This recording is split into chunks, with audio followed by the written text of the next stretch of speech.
Je modifie la langue de la transcription. C'est France. Voilà. Et je ferme la transcription. Nous sommes là le 24 février 2022 pour ces cours de roman. Et aujourd'hui, on termine la discussion autour d'Annie Ernaux. Annie Ernaux, féminisme et autobiographie. Et voyons, j'avais encore quelque chose à dire. Non, en fait, j'allais dire un truc, un autre truc, c'était, j'allais dire qu'il est fort probable que maintenant je vais vous donner cours ici à l'UNB, parce qu'à la maison c'est un peu compliqué en ce moment, mais ça c'est pas le sujet du cours. Et donc je passe au texte d'Annie Ernaux. Et voilà. Souvenez-vous, mardi dernier, je cherchais en fait les extraits du texte concernant plutôt la question de l'avortement. Et aujourd'hui, je vais commencer par ces extraits. Donc, je vais commencer par concentrer les commentaires sur la description ou le récit de l'avortement.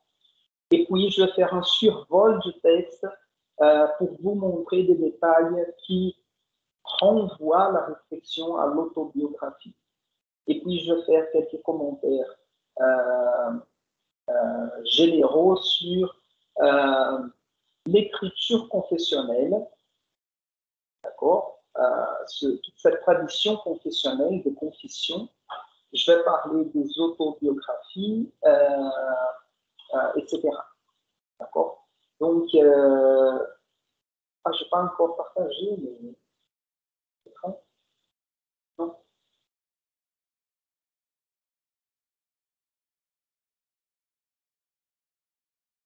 Voilà. Donc, vous voyez,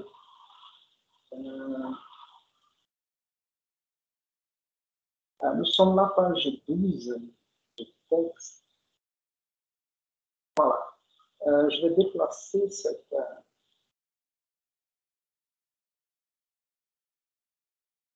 je ne sais pas si j'arrive à zoomer. Ouais, non, c'est bon. Voilà. Je lis cet extrait-là. Oui. Cet extrait-là, il m'intéresse en raison de ce double... En fait, pardon, c'est parce que le texte n'a pas... il n'est pas ouvert dans la page que je cherchais. En fait, c'est 50...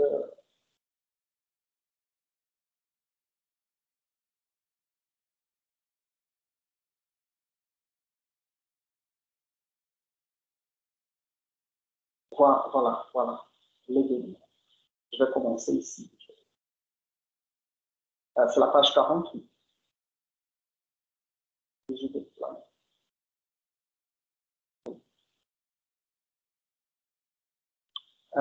Donc là, nous avons ici, selon le récit d'Annie Ernaux, les moments, on arrive à l'événement comme l'accouchement. Mardi, j'avais fait un bref commentaire, un commentaire bref sur cette idée de l'événement au sens plus ou moins philosophique. L'événement comme ce qui change les cours naturels des choses, n'est-ce pas?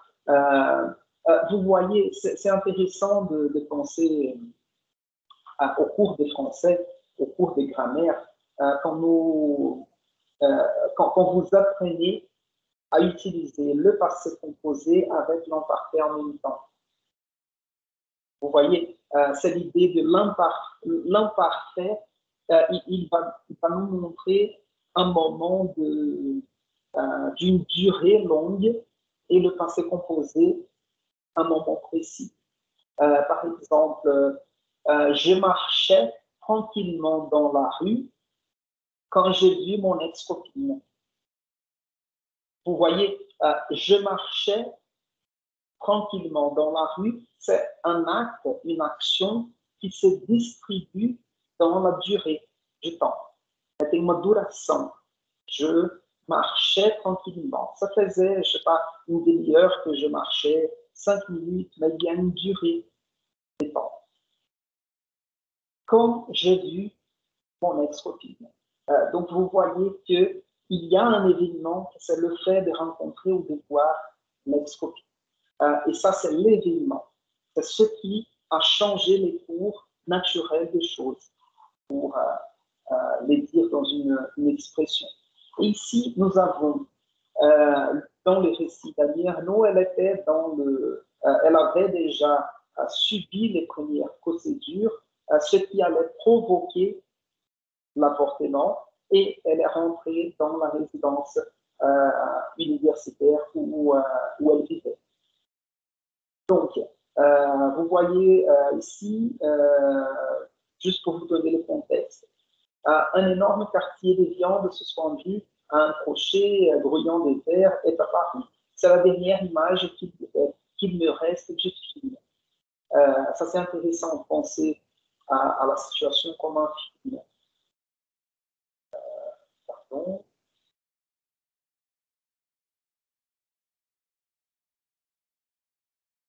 Comme un film.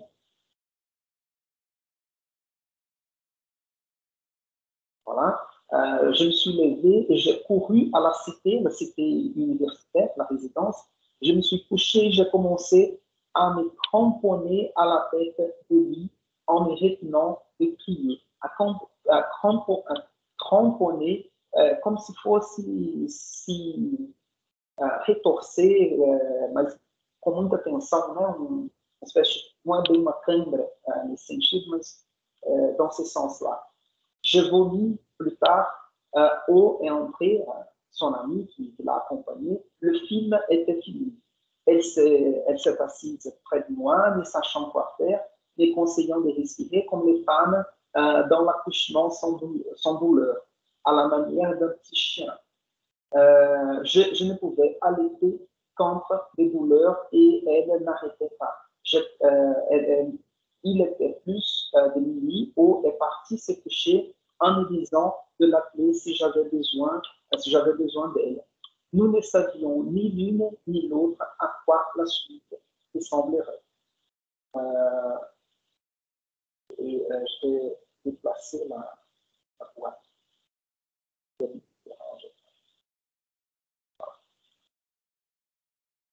Et donc, voilà. Voilà. J'ai ressenti une violente envie de chier. Pour laisser le verre. J'ai couru aux toilettes de l'autre côté du couloir parce que les résidences universitaires à cette époque, même jusqu'à très récemment, on avait juste tout simplement une chambre. Et dans la chambre, il y avait le lit, la table de travail, une armoire, et assez souvent un lavabo, c'est-à-dire un robinet pour brosser les dents, se laver le visage, les mains, etc. Donc, toilette, c'était partagé à l'étage. Donc, elle dit ici, j'ai couru aux toilettes de l'autre côté du couloir, je me suis accroupi devant la cuvette face à la porte. Accroupi, agachada, né? Ela se agachou devant la cuvette, frente ao vaso. Je voyais le carrelage entre mes cuisses. Je poussais de toutes mes forces, cela a jailli comme une grenade dans un éclaboussement d'eau qui s'est répandu jusqu'à la porte. J'ai vu un petit baigneur tendre de mon sexe au bout d'un cordon rougeâtre. Vous voyez que la description ici, elle est assez crue, réaliste. Elle ne fait pas dorer la pilule, comme j'avais dit l'autre jour. Un cordon rougeâtre, je n'avais pas imaginé avoir cela en moi. Il fallait que je marche avec jusqu'à ma chambre. Je l'ai pris dans une main, c'était d'une étrange douleur, c'était d'une étrange lourdeur, et je me suis avancé dans le couloir en les serrant entre mes cuisses. J'étais une bête. Et ici, vous voyez ce qui est intéressant. Elle termine le paragraphe avec cette idée: je suis une bête. J'étais une bête. En tout cas, c'est intéressant de réfléchir comment ces moments de l'accouchement, c'est-à-dire de donner vie à quelqu'un, ou un avortement, qui est l'acte de, je ne sais pas, de retirer la vie d'un fœtus, ou d'interrompre la vie d'un fœtus. Et aussi les moments de la mort de toute personne. En fait, ça nous met dans un même état, dans les mêmes conditions de toutes les bêtes. Et quand on dit bête ici, c'est animals. C'est pas bête de je suis bête, ce beau, non, je suis bête, animalesque. Donc, toute cette scène lui met en contact avec ce côté animal que nous avons. On relie ce côté animal dans une prétention humaine d'être différent de la nature. Et dans une certaine mesure, on diffère de la nature, parce que nous sommes sociaux, il y a des êtres sociaux, culturels, etc. Mais assez souvent, on réduit notre côté animal. Et ensuite, voyons ici.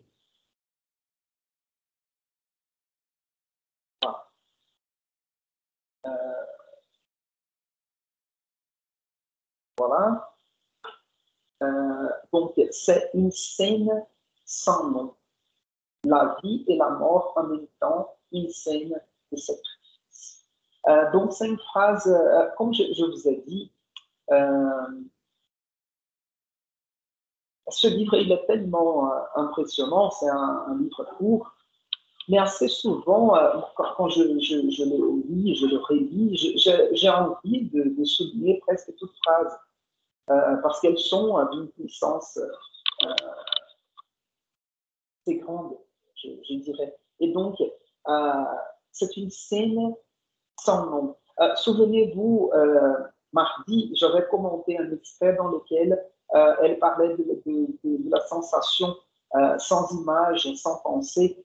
Je vous ai dit que c'était l'incapacité de représenter ces moments, n'est-ce pas? Et assez souvent, dans la théorie psychanalytique, quand on parle des traumatismes, on parle de cette incapacité à transformer cet événement à partir d'une représentation.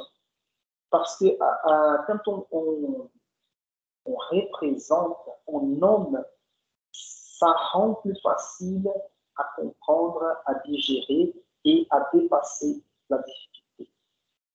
D'accord? Je vais le dire en portugais. Muito comum, por exemplo, em sessão de terapia, a gente leva uma questão que a gente ainda não sabe muito bem como abordar, etc. E aí o trabalho inicial é praticamente de nomear a coisa. Vous voyez? Parce que quand on nomme la chose, c'est un pas pour la dépasser. C'est un pas pour la comprendre, pour la mettre dans une représentation pour dire ce que je ressens, c'est ça. Tá? O que eu estou sentindo é isso, então.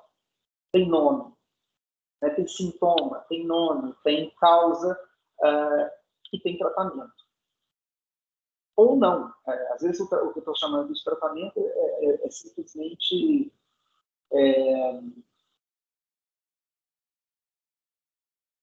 uma abordagem do problema, une approche du problème. D'accord? Parce que quand je dis traitement, c'est comme si il y avait un médicament à prendre et puis tout allait bien.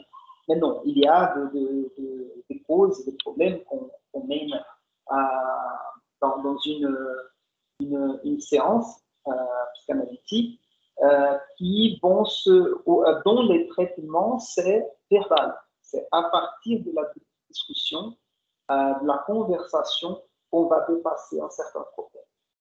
Par exemple, oui, ce que je vis à la maison maintenant, quand Caetano quand il voit que sa mère n'est plus présente, il pleure, il crie. C'est parce qu'il n'a pas encore compris que sa mère peut s'absenter, elle peut le quitter et revenir. Elle va revenir après. Et en plus, il n'a pas compris non plus cette idée de l'absence. N'est-ce pas? Comme si l'absence, c'était pour toujours, éternel, ou quelque chose comme ça. Ou sinon, penser à peut-être à la première fois que vous êtes senti frustré. Et puis, vous apprenez à vivre le sentiment de la frustration. Donc, vous l'assumez. Et puis, à la deuxième fois que vous vous sentez frustré, c'est déjà plus simple. Ou la première fois que vous avez été marqué, abandonné par quelqu'un. C'est toujours très difficile. Moi, j'aime, quand je parle de fin de rapport de relation, j'aime beaucoup la chanson The First Step is the Deepest. La première coupure, c'est toujours la plus profonde, la plus douloureuse. Et puis, on se fait larguer à 10 fois, la 10e fois, c'est ah oui, qui sera la prochaine? Quelque chose comme ça. Donc, c'est un peu ça. Je parlais ici de cette question de la représentation. Donc, je reviens au texte. C'est une scène sans nom, encore une fois. Vous voyez que ça, c'est un autre rapport important à voir dans le texte, qui est la relation de l'accouchement et de l'écriture du texte. Ça, c'est quelque chose que je vais refaire avec vous aujourd'hui. Des extraits dans lesquels elle réfléchit à l'écriture de ce livre. Donc, c'est une scène sans nom, la vie et la mort en même temps, une scène de sacrifice. En fait, ici, vous voyez que le verbe, je vais mettre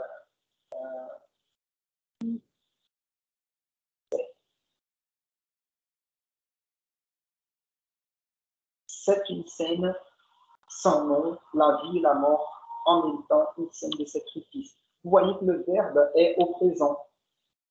C'est comme si elle vivait le moment en temps présent, en temps réel, on va dire. Assez souvent, on dit que les événements traumatisants, à chaque fois qu'on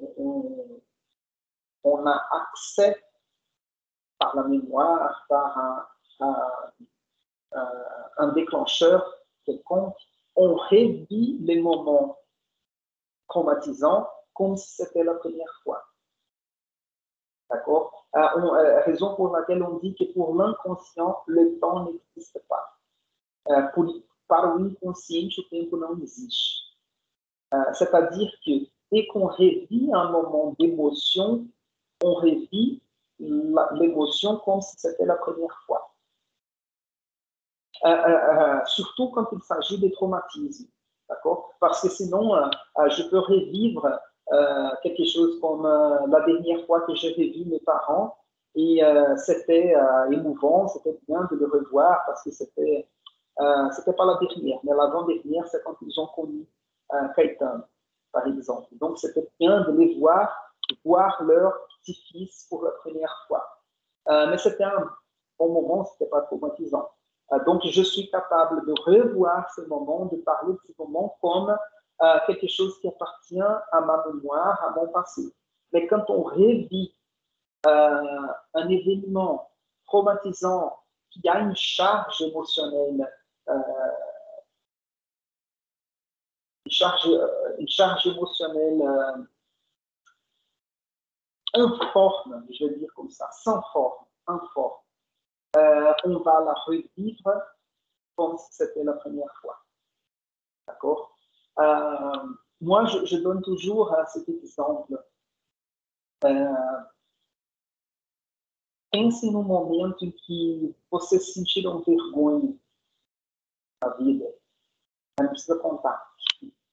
Mas pensem num momento que aconteceu alguma coisa e vocês sentiram vergonha. Se vocês lembram disso, naturalmente, assim, alguma coisa evoca algum momento. Se vocês conseguirem prestar atenção, vocês vão fazer a expressão, não exatamente a mesma expressão, mas vocês vão fazer uma expressão facial mesmo de vergonha. Eu já me dei conta de momentos assim, e de repente eu me vejo olhando para baixo, assim, a cabeça cai, o ombro também, só que você está no seu quarto, não tem ninguém te olhando. Mas você não está ali na frente de pessoas se sentindo vergonha. Mas o fato de lembrar, você é projetado para aquele momento e você acaba revivendo aquilo mais ou menos com a mesma intensidade. Tá? Plus ou moins avec la même intensité. Donc, ici, elle met le verbe au présent comme si c'était le moment présent. Et puis, elle va faire un commentaire ici. À l'heure qu'il est, peut-être se rappelle-t-elle cet épisode comme un désordre inexplicable, une anomalie dans sa vie. Aussi, je vais mettre en cette phrase, de l'expérience pure de la vie et de la mort, elle est devenue exposition et jugement. Ici, c'est déjà la voix de la narratrice des années plus tard, qui réfléchit sur ce qui s'est passé. Donc, de l'expérience pure de la vie et de la mort, c'est-à-dire de l'expérience sans intermédiaire, de l'expérience même, de l'événement, de l'accouchement, de l'avortement. Et vous voyez que l'avortement, c'est ça qu'elle disait, l'accouchement, il a ce double sens, pardon, l'avortement, il a ce double sens d'accouchement et de sacrifice. Il porte en même temps la vie et la mort. Então, o aborto, nesse sentido aqui, ele vai ter um sentido de parto, de sacrifício, en même temps. Bon, et voyons.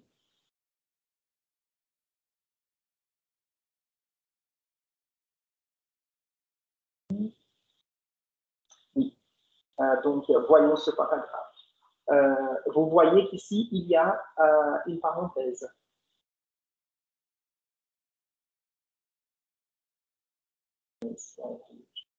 Voilà.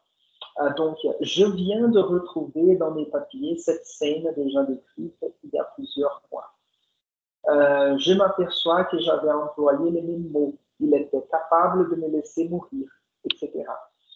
Ce sont toujours aussi les mêmes comparaisons qui me sont venues à chaque fois que j'ai pensé au moment où j'avorte dans les toilettes les jaillissements d'un obus ou d'une grenade, la bombe d'un feu qui saute. Cette impossibilité de dire les choses avec les mots différents, cet accolement définitif de la réalité passée et d'une image à l'exclusion de tout autre me semble la preuve que j'ai réellement vécu ainsi l'événement. Vous voyez qu'elle met entre parenthèses, c'est une réflexion sur l'acte d'écrire et l'acte de se souvenir. Je vérifie ici.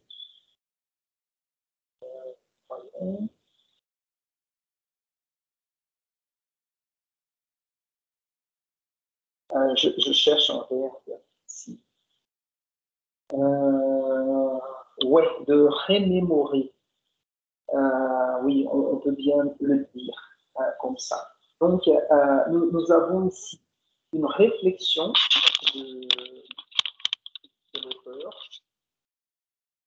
sur l'acte d'écrire et sur l'acte de remémorer. Donc, je viens de retrouver dans mes papiers cette scène déjà écrite. Donc, vous voyez qu'elle fait référence ici à l'écriture de la description de cette scène, de la scène de l'avortement, il y a plusieurs mois. Je m'aperçois que j'avais employé les mêmes mots. Donc, elle avait décrit les mêmes mots. Elle avait écrit sur les mêmes événements deux fois et elle avait utilisé les mêmes mots. Est-ce que quelqu'un veut dire quelque chose? Toi?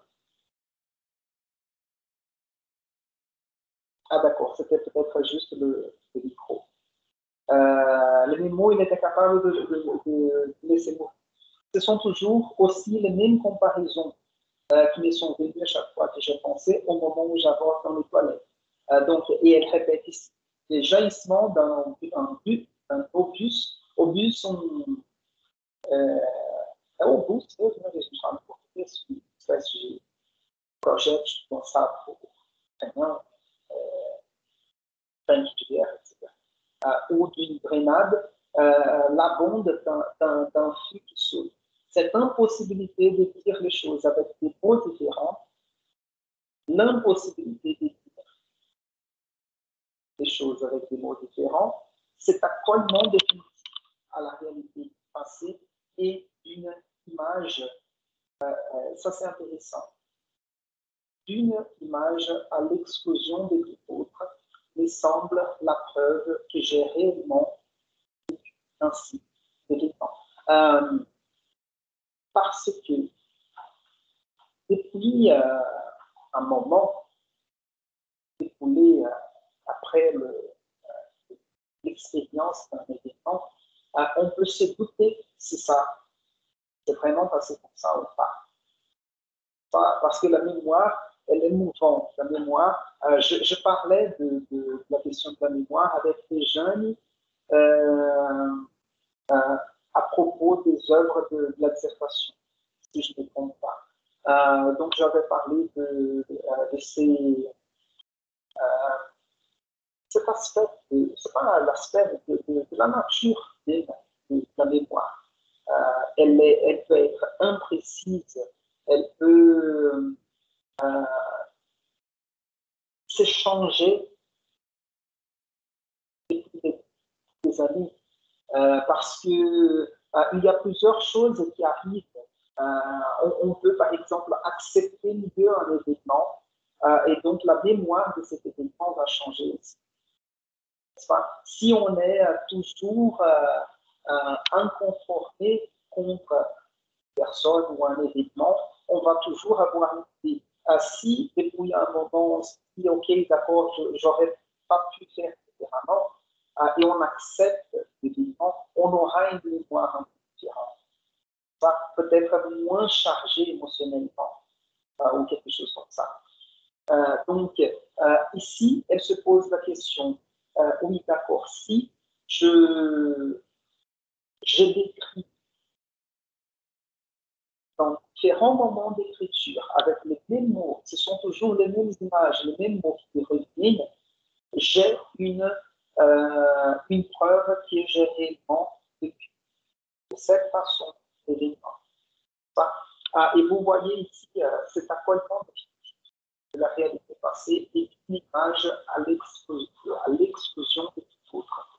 Comme si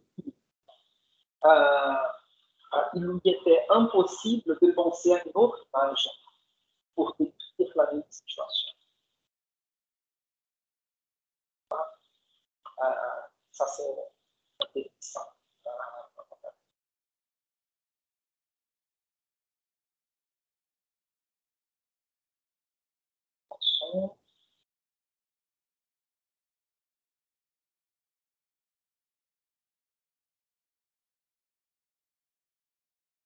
C'est un.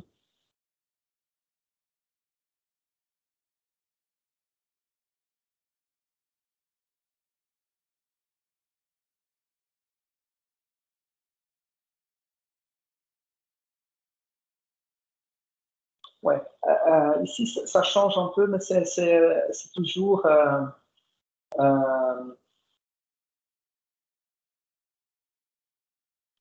cette réflexion sur le corps, n'est-ce pas? Je suis que j'avais perdu dans la nuit les corps que j'avais depuis l'adolescence, avec son sexe vivant et secret, qui avait absorbé celui de l'homme sans en être chargé, rendu plus vivant et plus secret encore. J'avais un sexe exhibé, écartelé, c'est-à-dire ouvert, un ventre raclé, ouvert à l'extérieur, un corps semblable à celui de ma mère. C'est une description assez dure, comme je disais tout à l'heure. Sinon, je pense que c'était ça pour les questions de l'avortement. Non.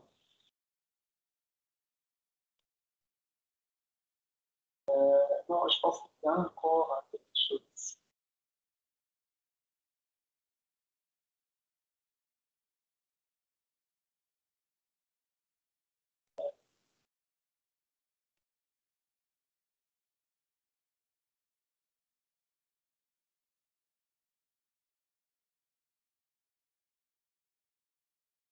Oui, il y a.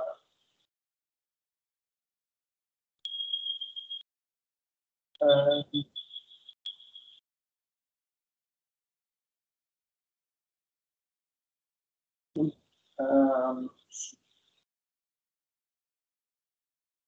Voilà.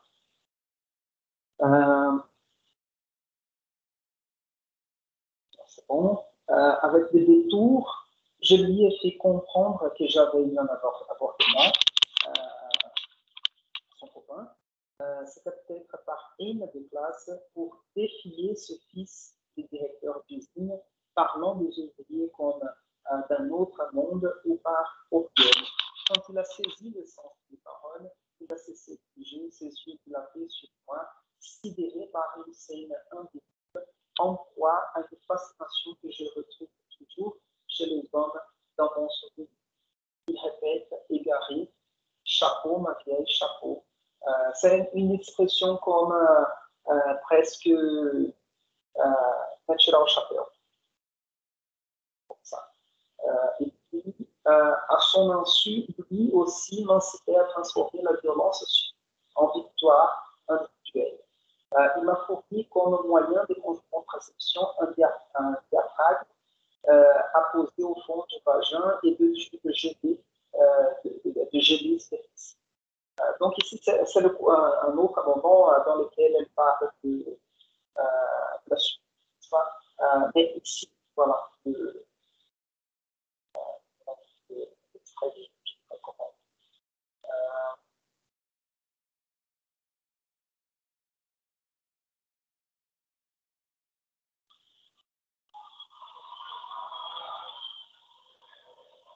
Voilà. Donc, je sais aujourd'hui, si c'est la narratrice, au moment de l'écriture, je sais aujourd'hui qu'il me fallait cette épreuve et ce sacrifice pour désirer avoir des enfants. pour accepter cette violence de la reproduction dans mon corps et devenir à mon tour pieux de passage des générations. Encore une fois,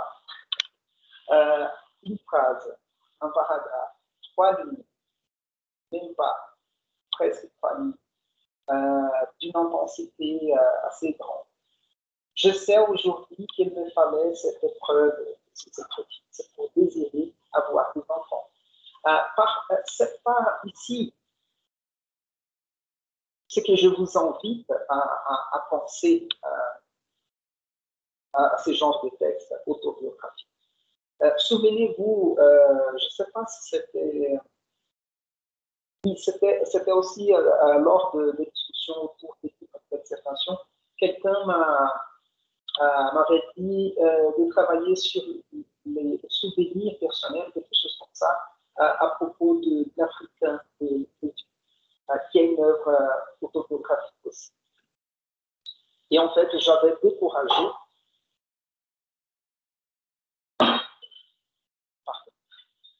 découragé cette personne à travailler de cette façon de texte avec comme si on cherchait une vérité entre la vie et le texte, la vie et l'œuvre.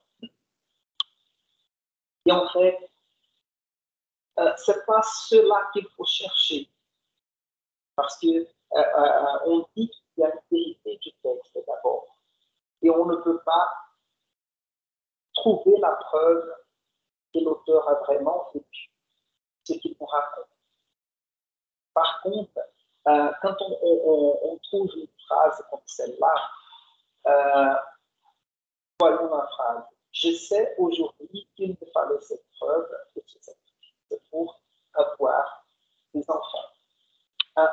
Vous voyez comment le plus important ici, c'est comment elle donne sens à l'événement passé. Assez souvent, aujourd'hui en portugais, on utilise assez souvent le mot tem que significar. Tá? Acontece alguma coisa com a gente, vida ou aqui, não, é preciso ressignificar isso aí.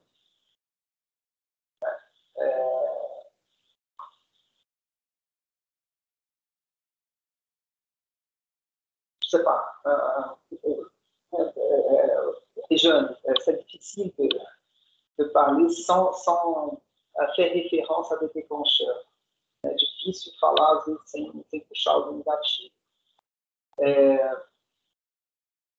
Pensons, par exemple, pensons à quelqu'un qui a eu un père violent.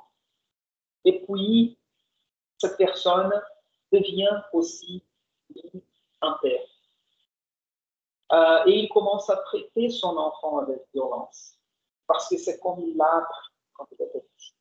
Et puis, on va dire que pour une raison quelconque, il cherche une thérapie et il commence à subir un traitement psychologique.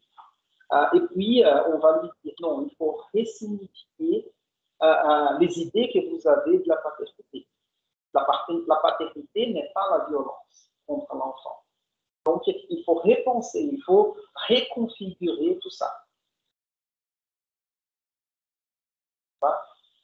Donc, ici, cette phrase, c'est une phrase dans laquelle l'auteur nous montre qu'elle est en train de créer ou de ressignifier un événement passé.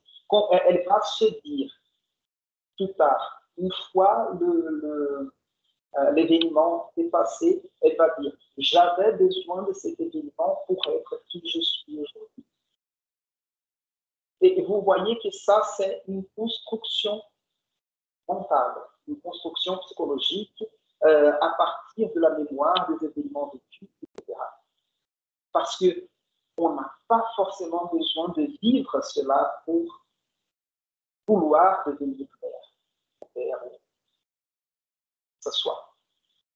Mais parce qu'ici, il s'agit d'une autobiographie, c'est-à-dire c'est quelqu'un qui se met à penser et à réfléchir sur son passé pour mettre de l'ordre dans sa vie, dans sa pensée, etc.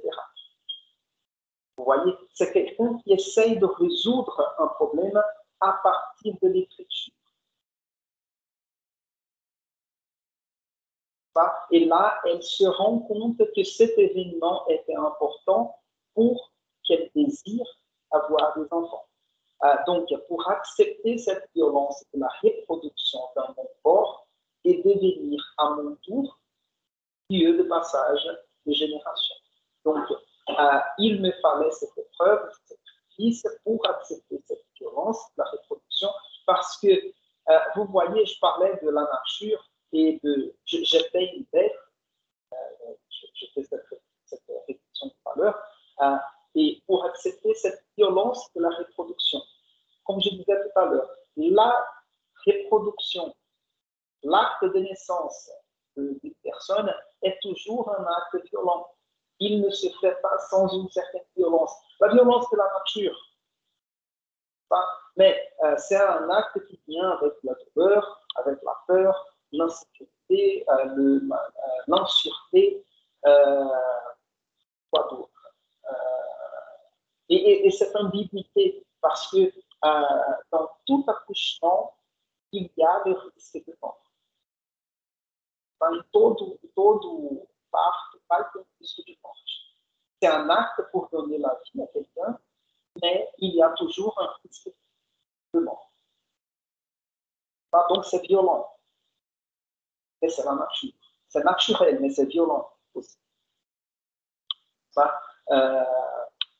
Donc, pour accepter cette violence dans mon corps et devenir à mon tour, un lieu de passage de génération. Ça, c'est une image, une belle image, à mon avis, de devenir un lieu de passage de génération. C'est quand une femme décide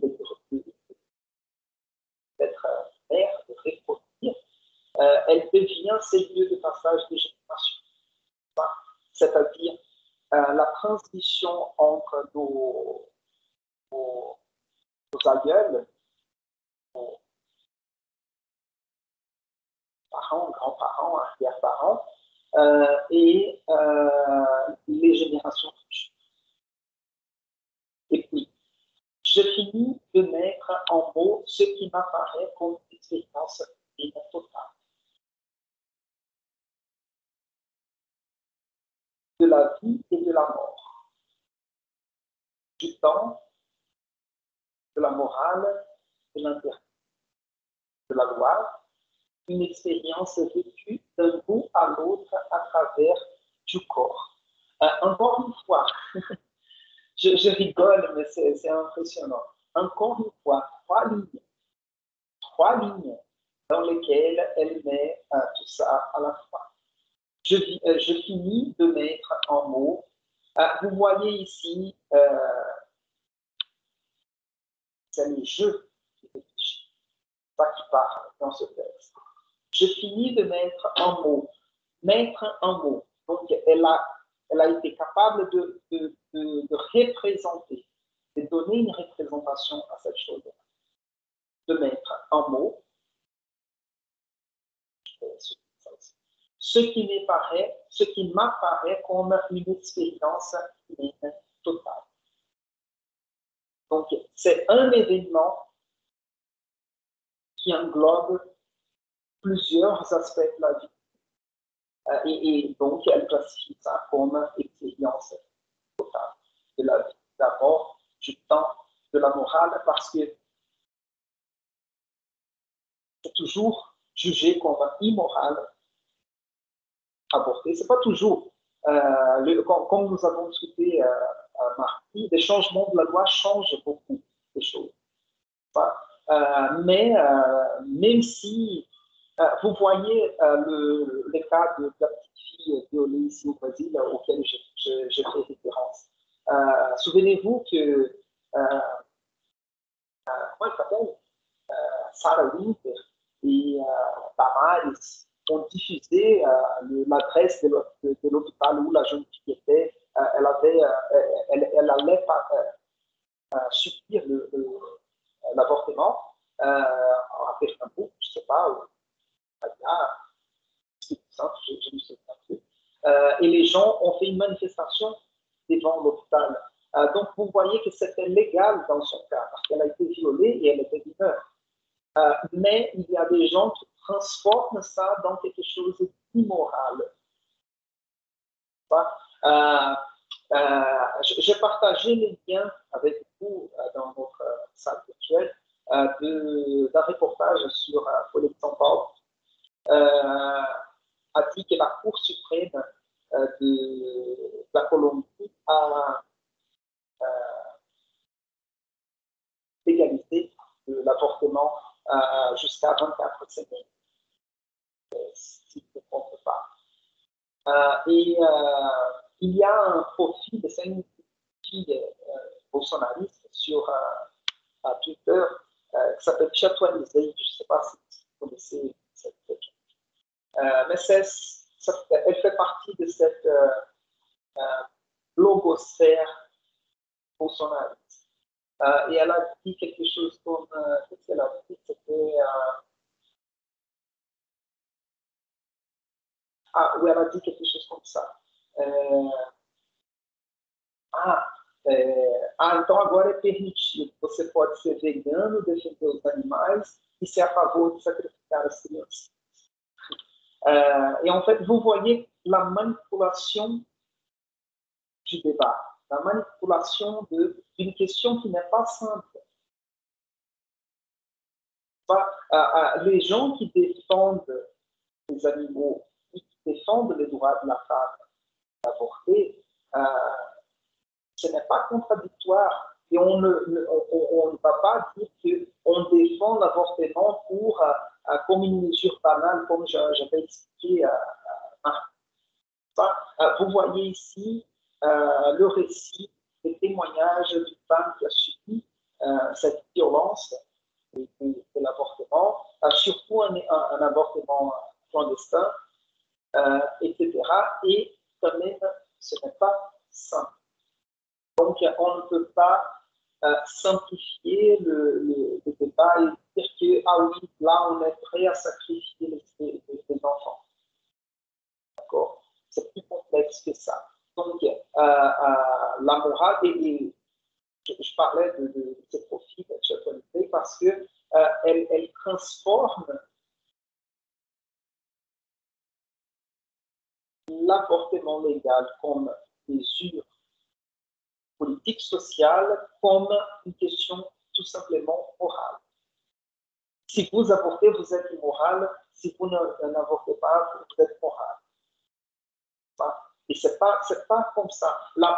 Et en plus, quand on est en face à des questions orales comme celle-là, la réponse n'est pas simple. Pas simple parce que si c'était simple, il n'y avait pas de crise. Il n'y avait pas on ne faisait pas de crise. Donc, de l'interdit de la loi, ce qui est prohibé, qui est lei, une expérience vécue en plus. L'expérience a été vécue d'un bout à l'autre, toute cette expérience.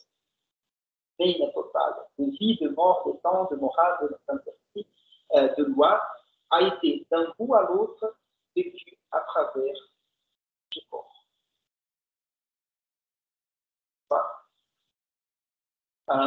Donc, les corps est quelque chose de très important. Et puis, voyons ici. Et le véritable but de ma vie est peut-être seulement celui-ci.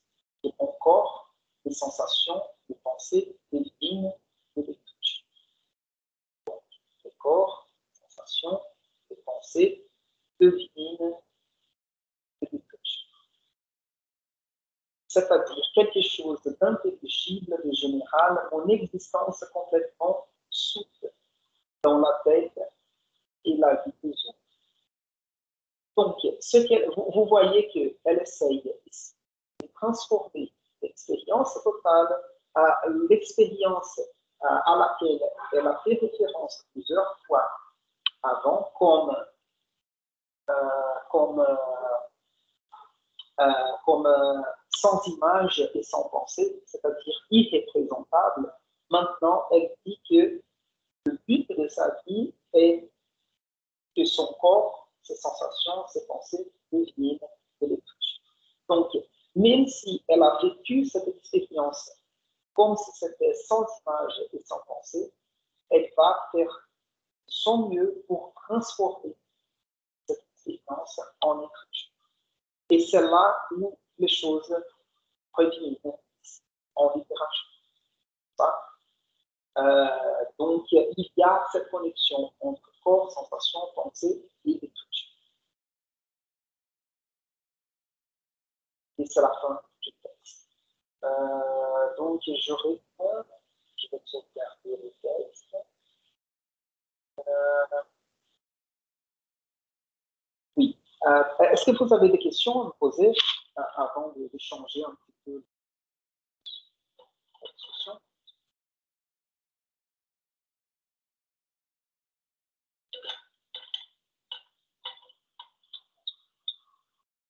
Est-ce que vous me suivez dans cette réflexion? Gabriel, Amanda, Rejane, Imani, Anna, Juana, Liza. Oui, professeur. Oui. Oui. Et est-ce que vous avez des questions à me poser?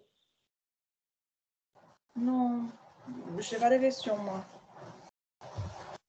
Je ne sais pas si vous avez réussi à avancer dans cette lecture, mais c'est vraiment un texte impressionnant, n'est-ce pas? Et d'accord. Donc, ce que je vais faire maintenant, c'est je vais repasser par le texte. Je ne vais pas répéter les mêmes choses. Et je ne vais pas relire les mêmes extraits. Mais je vais essayer de faire maintenant un survol du texte. J'ai l'impression qu'il va pleuvoir ici. Mais je vais faire un survol du texte pour parler un peu plus de ce côté autobiographique, d'écriture en première personne, de récit de soi. Vous savez, narrative não é narrativa como a gente fala em português. Isso é plutôt un adjectif, n'est-ce pas? Genre, je sais pas, une chronique narrative, uma crônica narrativa. Et donc, on utilise plutôt en français un récit de soi, un narrative de si, n'est-ce pas?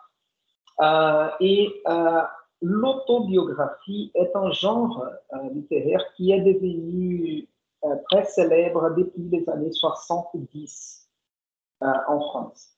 Là, quand je parle plutôt du contexte français. Je n'accompagne pas si souvent le contexte brésilien, par exemple, pour parler de façon générale ces points-là. Mais en France, l'autobiographie devient la mode dans les années 70. C'était quelque chose comme...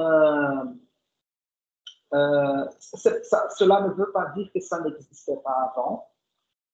Ça existait. Je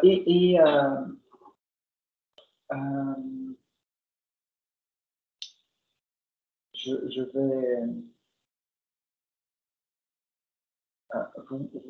je vais ouvrir d'autres livres ici pour vous expliquer quelque chose. Tout d'abord, c'est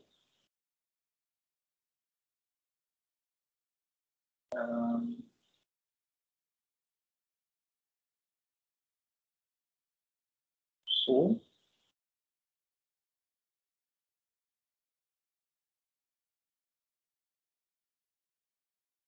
Les groupes, les confessions.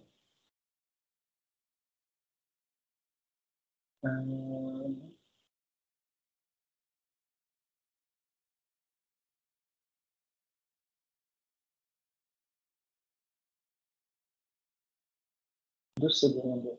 L'autre, c'est...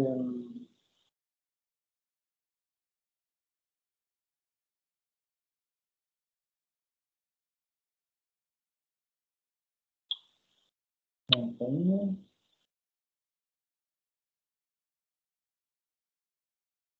Je ne vais pas penser à faire ça avant, sinon j'aurais laissé les livres ouverts. Je viens ici.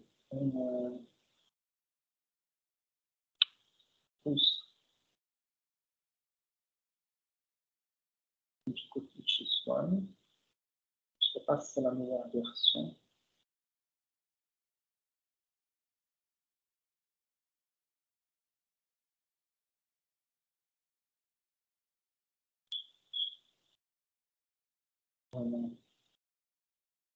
Bon.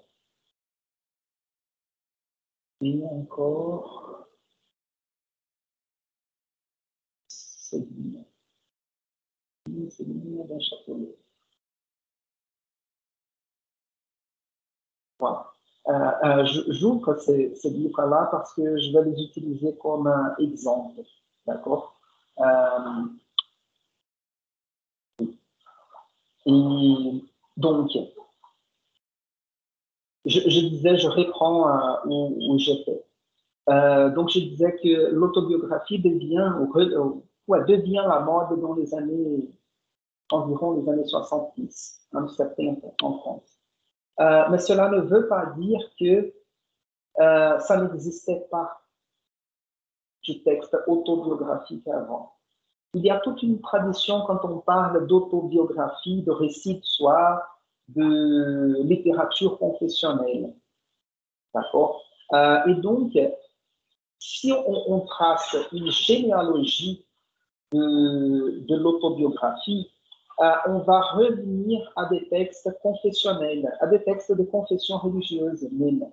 Assez souvent, on va revenir jusqu'à Saint par exemple, n'est-ce pas? Et donc, il y a ce côté confessionnel parce que vous voyez que la confession religieuse, c'est un type de discours, je ne parle pas forcément de texte, mais de discours, un discours dans lequel vous parlez de vous-même, vous faites un bilan de vos actes et vous réfléchissez sur ce que vous avez fait. Dans le contexte religieux, c'est pour d'accord, Joanne, t'inquiète pas, les cours sera enregistré, tu peux regarder la suite après. Quand nous sommes dans une confession religieuse, on parle du soi, ce que nous avons fait. En plus, il y a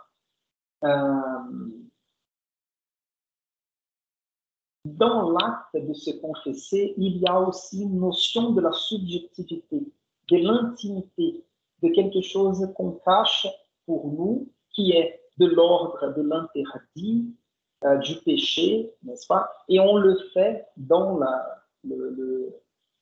l'univers catholique, chrétien, on le fait pour chercher le salut, la salvation, ou l'absolution du péché qu'on a commis. Et vous voyez que dans la conscience, la subjectivité chrétienne, on organise très bien les choses comme ce qui est public, ce qui est privé et ce qui est intime.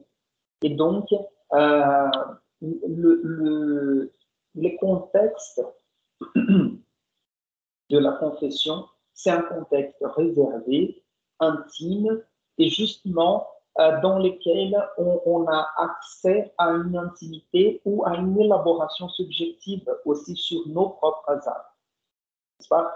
Raison pour laquelle le développement du christianisme nous a donné cette possibilité de la confession, comment on appelle ça, la confession en portugais, on dit confissão comunitária, n'est-ce pas? vous voyez qu'on n'a pas forcément besoin d'ouvrir les choses à un prêtre. On peut ouvrir tout simplement directement à Dieu. Mais cet acte de se confesser directement à Dieu, c'est parce que le christianisme a bien travaillé notre conscience de soi. N'est-ce pas? Donc, tout cet univers intime qui nous compose dans cette façon d'être chrétienne. Et il y a une chanson de Raul Seixas qui s'appelle Amassan. Je ne sais pas si vous connaissez cette chanson. Je vais chercher les paroles ici parce qu'elle a un côté assez intéressant. Raul Seixas, Amassan.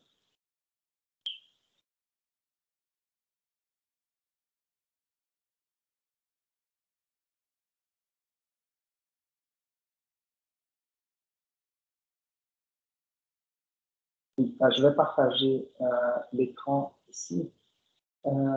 C'est parce qu'en fait, cette chanson essa música do Raul, ela traz um pouco essa questão da consciência cristã, a consciência subjetiva.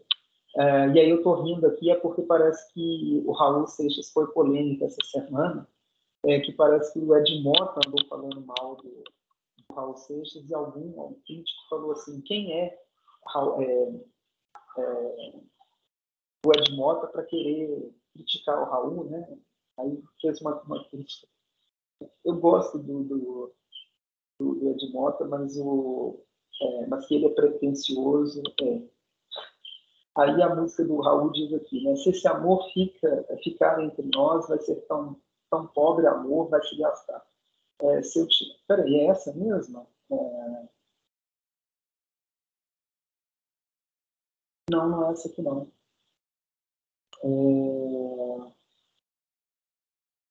Não, peraí, deixa eu procurar a outra aqui. Como é que é a música? Raul Seixas. Vou colocar um trecho.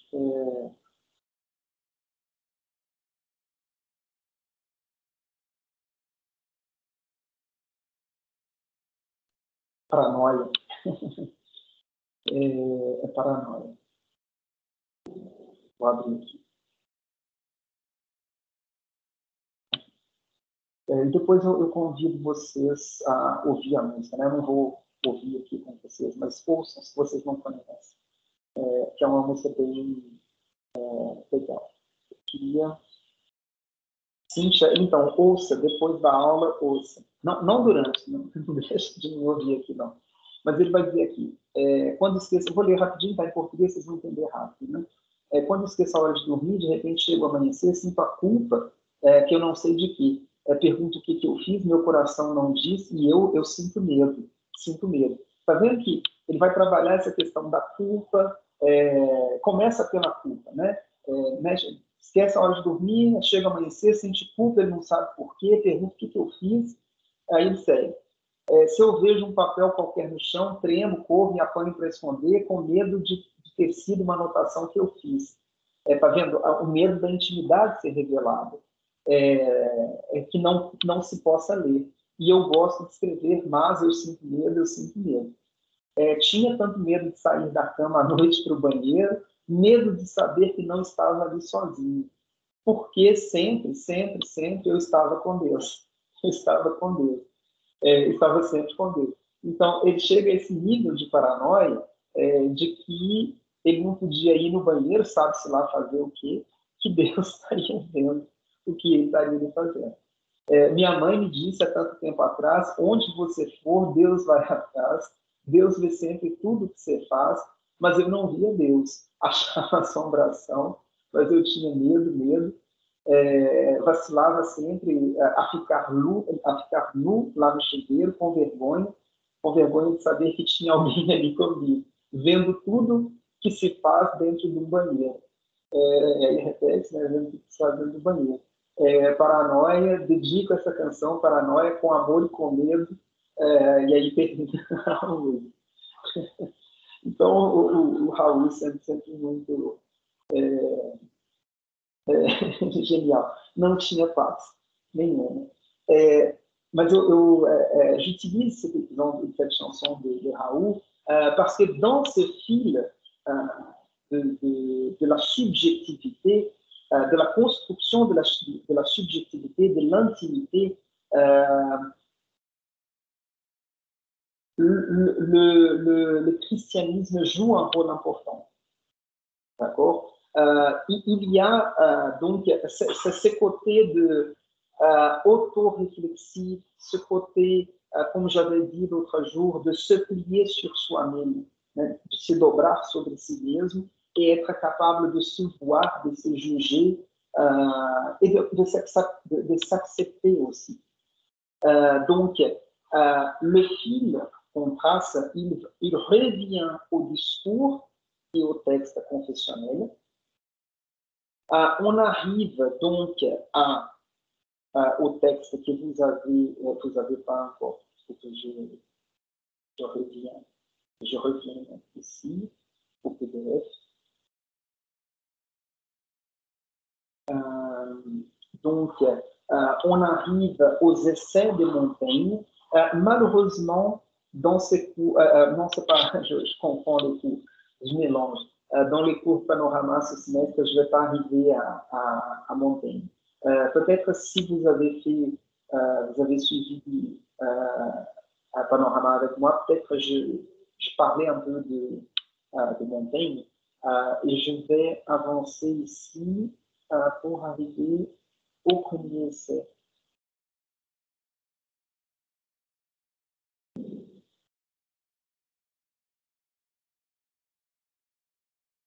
Un second essai, ça commence ici.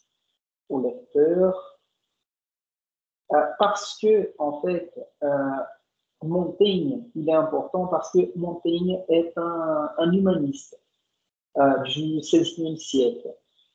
Et pourquoi ça c'est important? C'est parce qu'il va transplanter tout ce que j'ai dit de cette subjectivité chrétienne, il va la transplanter pour une façon d'être ou une démarche humaniste. C'est-à-dire, il va laisser de côté la religiosité, les côtés confessionnels. Il va garder le côté confessionnel, mais il va mettre à distance la religion. Et quand je dis il va garder le côté confessionnel, c'est-à-dire qu'il va se confesser, il va parler de soi ouvertement, il va nous ouvrir son intimité. C'est pas pour parler de péché, parce que c'est pas dans un contexte religieux. D'accord? Pour vous dire un exemple, Montaigne dans ses textes, parce que plusieurs textes de ces essais de Montaigne sont des textes assez philosophiques, dans lesquels il partage une réflexion philosophique assez intéressante. Mais il y a des textes dans lesquels il parle qu'il souffrait de mal des reins, il tinha problème de rins. Et il dit, il arrive au point de dire qu'il arrive à retenir l'urine pour plusieurs heures. Il consegue reter a urina pour horas et horas. Donc, vous voyez le degré de l'intimité qu'il nous raconte. C'est ça que je veux vous dire comme il garde le côté confessionnel. Il se confesse, il ouvre son intimité à nous. Donc, je ne vais pas lire le texte ici, mais il y a cette ouverture, ce texte au lecteur. Donc, il va dire ceci est un livre de bonne foi, lecteur. Il t'avertit dès l'entrée que je n'ai mis lui proposer aucune fin que domestique et privé. Je n'ai eu nulle considération de ton service ni de ma gloire. Mes forces ne sont pas capables d'un tel dessein. Je l'ai voué, donc vous voyez que dans cette préface au lecteur, il prépare le lecteur à la lecture du livre. Donc, c'est un livre de bonne foi, et en plus, la fin, c'est domestique et privé. C'est intéressant parce que il dit que la fin de l'écriture, l'objectif de l'écriture était privé et domestique. Mais dès qu'il considère le lecteur, ça cesse d'être tout simplement un texte intime, n'est-ce pas? Et puis, j'avance pour entrer dans le premier essai.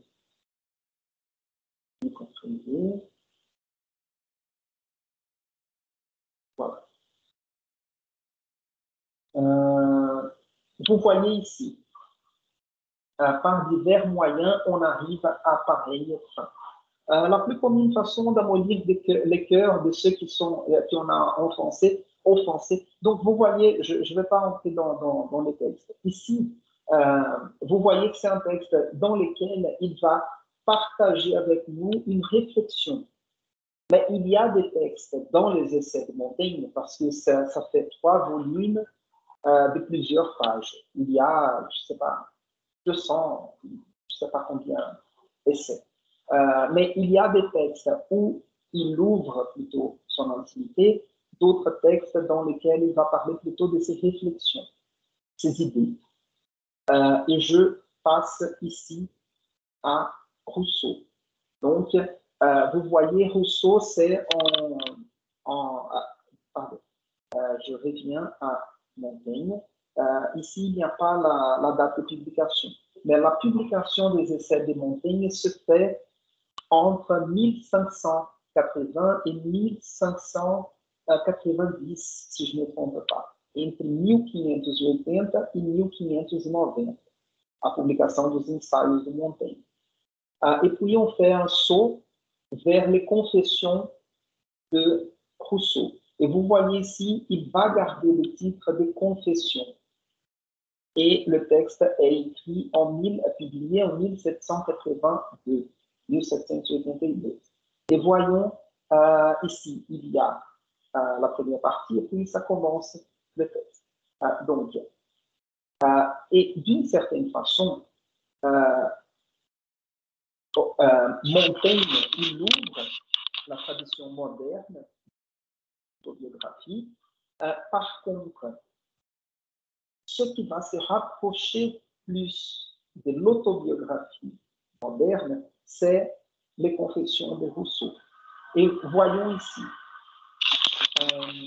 voici le portrait d'un homme d'après nature dans toute sa vérité, qui existe et qui probablement existera jamais.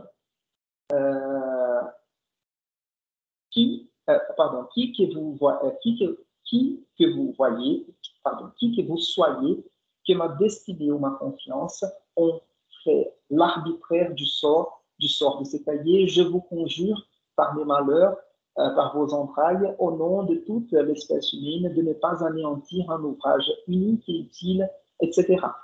Ce que je veux vous montrer, c'est que dans ce type de livre, de texte, l'auteur a toujours besoin ou nécessité de justifier son entreprise, de justifier a sua empreitada. Pourquoi écrire sur soi-même?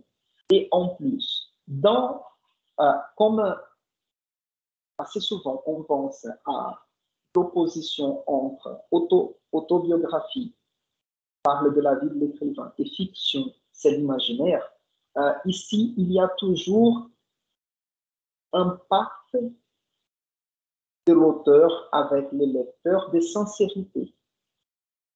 D'accord? Il y a un pacte de sincérité. C'est plus ou moins. On ne sait pas si l'auteur va nous dire toute sa vérité. Mais par contre, il nous dit qu'il va essayer de parler toute sa vérité et nous, on fait semblant de croire. On accepte comme vérité ce qu'il nous dit. D'accord? Et donc, voici le seul portrait d'homme d'après nature et dans toute sa vérité. Donc, le portrait, o retrato do homem, na sua natureza et verdade.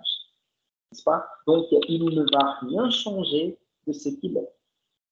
Et puis, je vais entrer dans le premier livre. Voilà. Le premier texte. Donc, il commence à nous raconter son histoire. Donc, il va dire ici, je forme une entreprise, aqui é uma empreitada, não uma empresa, d'accord? Je forme une entreprise qui n'eut jamais d'exemple et dont l'exécution n'aura point d'imitateur. Je veux montrer à mes semblables un homme dans toute sa vérité de la nature, et cet homme, ce sera moi. En fait, ici, il y a quelques aspects comme il va dire, ce que je dis, c'est du jamais fait, c'est original, c'est la première fois. Mais c'est le discours publicitaire, n'est-ce pas? Et puis, moi seul, je sens mon cœur et je connais les hommes. Je ne suis fait comme aucun de ceux que j'ai vus, j'ose croire n'être fait comme aucun de ceux qui existent. Je vais sauter la phrase. Si la nature a bien ou mal fait de briser les moules dans lesquels elle m'a jeté, etc. C'est parce qu'ici, il essaye de se mettre comme un homme unique. Ici, j'ai pu supposer vrai ce que je savais avoir pu l'être, jamais ce que je savais être faux. Donc, vous voyez ici, cette phrase, elle est très importante pour dire tout ce qu'il va nous raconter comme des vrais, comme Dieu vrai, c'est parce qu'il croit comme Dieu vrai. Il ne va pas nous raconter comme Dieu vrai quelque chose qu'il sait très bien que c'est faux. D'accord? Donc ça, c'est une espèce de pacte, un pacte qu'il établit avec nous. D'accord? Voyons s'il y a encore ici. Que chacun d'eux découvre à son tour son cœur au pied de ton trône avec la même sincérité. Donc, et voilà. Et donc, il se présente. Je suis né à Genève en 1712, Isaac Rousseau, citoyen, etc., Suzanne Bernard, citoyenne. Un bien fort médiocre à partager entre 15 enfants, etc. Donc, vous voyez qu'il recommence, il recommence. Il commence par nous raconter ses origines, d'où il vient, etc. Et donc, il va raconter sa vie et donner un certain sens à sa vie. Et ici, nous sommes au XVIIIe siècle et nous avons un Jean-Jacques Rousseau qui fait un pacte de sincérité avec nous. D'accord? Donc, mais comme les choses ne sont jamais si simples, on arrive au XXe siècle et vous connaissez, vous avez peut-être entendu parler de À la recherche du temps perdu de Marcel Proust, Une busca du temps perdu. Et le premier livre, c'est Du côté de chez Swann. Et donc, voyons ici.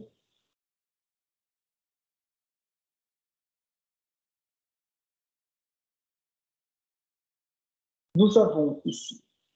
Longtemps, je me suis couché de bonne heure, parfois à peine ma bougie éteinte, mes yeux. Donc, il commence à parler ici d'une expérience de se laisser endormir, uma experiência de se deixar dormir, adormecer. Et vous voyez que le texte commence avec je, première personne.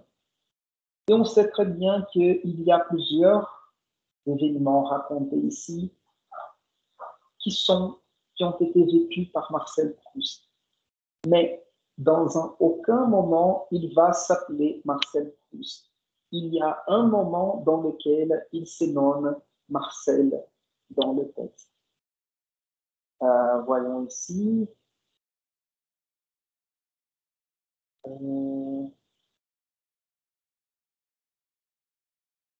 J'essaie de trouver ici.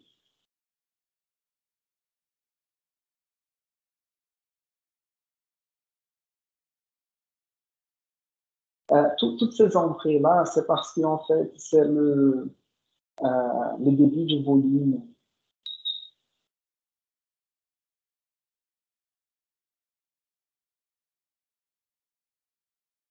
Non. Ah oui, peut-être. Ouais. Non, c'est pas un seul moment, mais vous voyez ici. Donc, je lis ici. Extrait.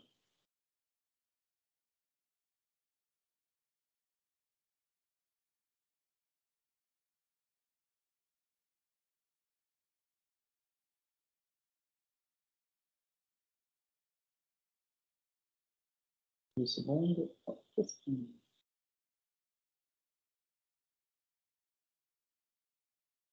Ah, voilà.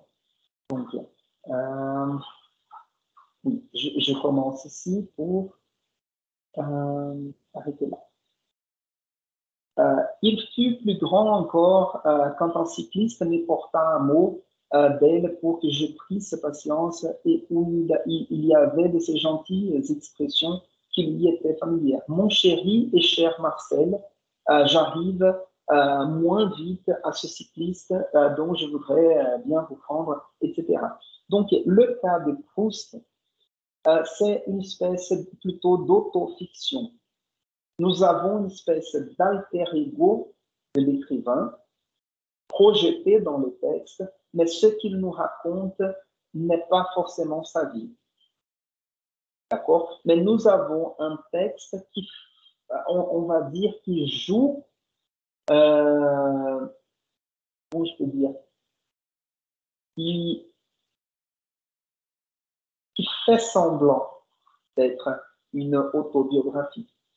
D'accord? Donc, c'est un texte qui, quand on lit, assez souvent, on a la tendance d'associer les narrateurs à l'écrivain, mais les narrateurs, le narrateur, c'est le personnage, mais il ne coïncide pas forcément avec l'écrivain. D'accord? Donc, ça, c'est quelque chose d'important. Montaigne, le Montaigne qui signe le livre est le Montaigne qui est à l'intérieur du livre.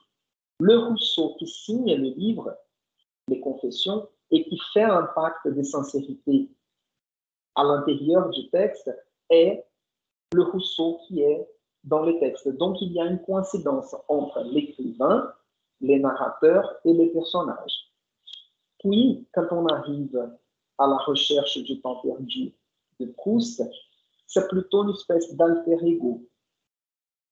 D'accord? Nous avons un narrateur personnage qui n'est pas forcément l'écrivain du texte. Mais l'écrivain fait quelque chose pour confondre ces instances, pour mélanger ces instances. Ele mistura essas instâncias. Escritor, narrador et personnage. D'accord? Et puis, j'ai encore un autre exemple, c'est celui de Céline. Céline aussi, vous voyez, dans ces cas, vous voyez, j'ai déjà lu, si je ne me trompe pas, un extrait de ce livre. Ça commence déjà dans la signature. Louis-Ferdinand Céline. Céline n'est pas son nom de famille, c'est son nom de plume. C'est-à-dire, Louis-Ferdinand Céline, c'est son nom de plume. Parce que, en fait, je vais mettre ici, son nom d'écrivain, c'est bien Louis. Oups. Louis-Ferdinand Touche. Voyons si j'arrive à...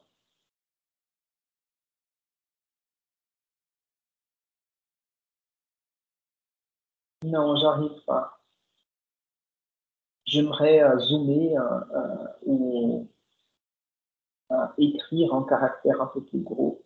J'arrive pas à le faire. Je vais pas perdre le temps. Je zoome la page. Donc, Céline, lui, Fernand Céline, c'est un nom de plume. É o que a gente chama de nome de, traduzindo literalmente, o nome de pena. É o nome de escritor. N'est-ce pas? Son nom de famille, c'est Louis Ferdinand Destouches. D'accord? Par contre, voyez-vous, ici, il commence ce livre avec, oups, je prends le petit. Pour parler franc, là, entre nous, j'ai fini encore plus mal que j'ai commencé, etc. Et puis il dit à 63 ans, Emesh, il devient extrêmement, je vous oubliais. Et puis il dit, je suis médecin, la clientèle, etc. Et voilà, je ne vais pas tout dire, mais juste pour vous montrer. Donc, il commence par se présenter plus ou moins, il va dire ici tout en bas.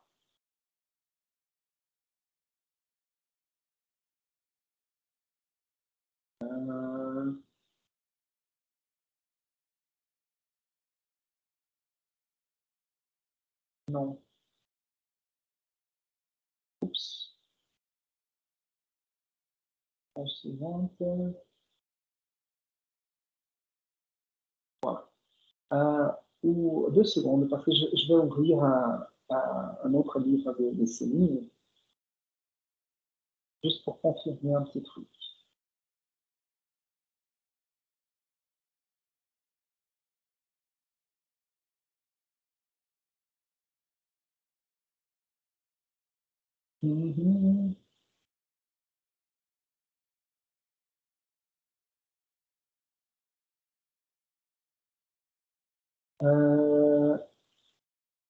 Non, parce qu'en fait, je cherchais un extrait. Ah non, voilà, c'est en face de moi, je suis désolé. Parce qu'il va dire ici, je suis né, je le répète, à Courbevoie, Seine. Donc, je recommence. Pour parler franc, là, entre nous, j'ai fini encore plus mal que j'ai commencé. Oh, je n'étais pas très bien commencé. Je suis né, je le répète, à Courbevoie, Seine. Et il dit ici qu'il a 63 ans. Et en plus qu'il était médecin. Ici, le cas de Céline, c'est un cas de l'autobiographie ou l'autofiction déjà plus moderne. C'est-à-dire qu'il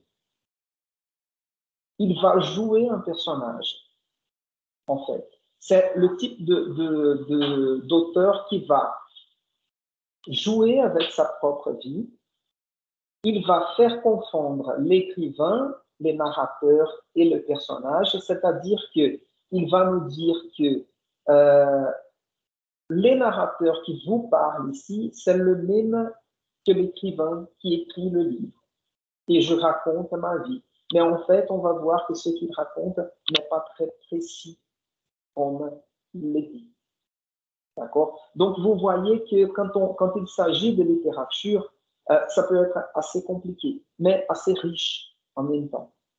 N'est-ce pas? Et donc, j'ai utilisé ces exemples pour vous montrer que on sort, nous avons tout d'abord une confession plutôt religieuse, c'est-à-dire les contenus de la confession sera un contenu plutôt de l'expérience religieuse avec Saint-Augustin, Saint-Augustine, avec Montaigne. On entre dans un côté plutôt humaniste et il va parler de ses idées, de sa façon de penser, de sa vie, de son corps, etc.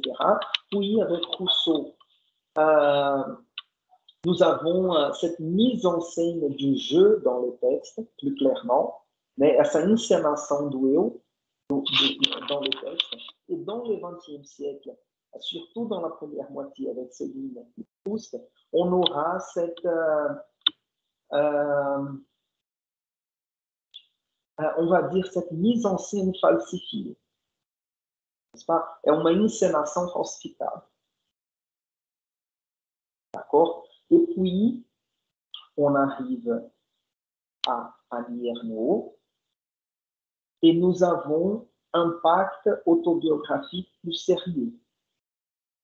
D'accord? Donc, elle ne va pas faire, comment je peux dire, elle ne va pas, j'allais dire, elle ne va pas faire elle ne va pas faire de la littérature avec ça, mais c'est parce que son texte, surtout le texte de l'événement, c'est une espèce de pamphlet. Donc, il y a un message à passer là. N'est-ce pas? Donc, elle ne va pas jouer avec. Ela não vai brincar com isso. n'est-ce pas? Même s'il s'agit d'une auteure plus contemporaine, n'est-ce pas? Mais vous voyez que elle ne va pas faire comme Rousseau, de commencer à parler de soi à partir de ses origines. Elle va commencer à parler, elle entre déjà dans l'événement, dans le contexte de l'événement. Donc, je suis descendu à Barbès, comme la dernière fois, des hommes attendaient groupés au pied du métro aérien. Les gens avançaient, etc. Elle nous donne ici un contexte. Et puis, où elle était, je suivis les longs couloirs d'été, etc. Et elle arrive au service de dépistage. Donc, elle commence par nous raconter d'abord une expérience, pas une expérience avec le sida, mais les soupçons d'avoir attrapé le sida. Ela tinha essa suspeita de poder ter sido contagiada, infectada com AIDS. Et voyons encore. Voilà. Ah oui. Une autre chose importante quand on parle de autobiographie, parce que je parlais ici de la coïncidence entre l'écrivain, le narrateur, le personnage. Donc, je vous ai montré des exemples d'une tradition qui parle à la première personne. Mais c'est possible de faire une autobiographie différente. Il y a le cas comment il s'appelle? Il faut que je vérifie le nom parce que c'est l'autobiographie d'Aristoclas. C'est le titre du livre. Biographie d'Aristoclas. C'est Gertrude Stein. C'est ça. C'est une écrivaine, si je ne me trompe pas, elle est je ne sais pas si elle est née aux États-Unis ou en Allemagne, mais elle part vivre en France à un moment donné. Elle a ce livre qui s'appelle L'autobiographie d'Alice Toklas. Et en fait, Alice Toklas, c'est la secrétaire de Gertrude Stein. Et en fait, qui écrit le livre, c'est Gertrude Stein. D'accord? Donc, vous voyez comment, quand les écrivains essayent d'expérimenter, de faire des expériences, ça se complique assez souvent. N'est-ce pas? Donc, c'est Stein qui fait un livre, qui est une autobiographie de sa secrétaire pour parler de soi-même. Vou dizer em português. A Gertrude Stein, ela escreve um livro em primeira pessoa como se fosse Alice Toklas, a secretária dela. E em grande medida, no livro, a Alice Toklas fala da Gertrude Stein. Então, é uma espécie de autobiografia em segunda pessoa. D'accord? Et on arrive, voilà, ça c'était juste pour dire que ce n'est pas forcé, on n'est pas obligé d'avoir une autobiographie en première personne. D'accord? Mais assez souvent, c'est important où on va retrouver assez couramment, assez souvent, un pacte, ce que Philippe le Jeune appelle le pacte autobiographique. C'est-à-dire un pacte que l'écrivain fait avec nous, comme je vous ai montré le cas de Rousseau, de dire ce que je vais vous raconter, c'est la vérité. Ou au moins, c'est ma vérité, la vérité à laquelle je crois. Le cas de Céline, par exemple, et le cas de Proust, même si on trouve des indices dans le texte, à l'intérieur du texte, qu'il peut s'agir d'une autobiographie, ils ont mis sur la couverture roman. D'accord? Le cas de Proust et de Céline, il s'agit des romans. Donc, on peut dire au plus qu'il s'agit de romans autobiographiques. Et dès qu'il s'agit d'un roman autobiographique, on n'a pas besoin du pacte, on n'a pas besoin, on ne peut pas compter sur la sincérité des écrivains. Dans les cas de d'Annie Ernaux, ce n'est pas, on peut voir ici la couverture, il n'y a rien écrit, l'événement tout simplement. Et puis, nous avons des épigraphes. Mon double veut que l'événement devienne écrit et que l'écrit soit l'événement. Donc, elle prend une phrase de Michel Davis et l'autre, c'est « Qui sait si la mémoire ne consiste pas à regarder les choses jusqu'au bout ». Vous voyez que les deux épigraphes ici donnent les tons du texte. Les doubles vœux, l'événement devient écrit, que o evento se torne escrita e que l'écrit soit un événement et que o escrito ou a escrita, o texto, seja evento. C'est-à-dire, vous voyez que cette phrase-là, elle le dit. Où elle dit ceci.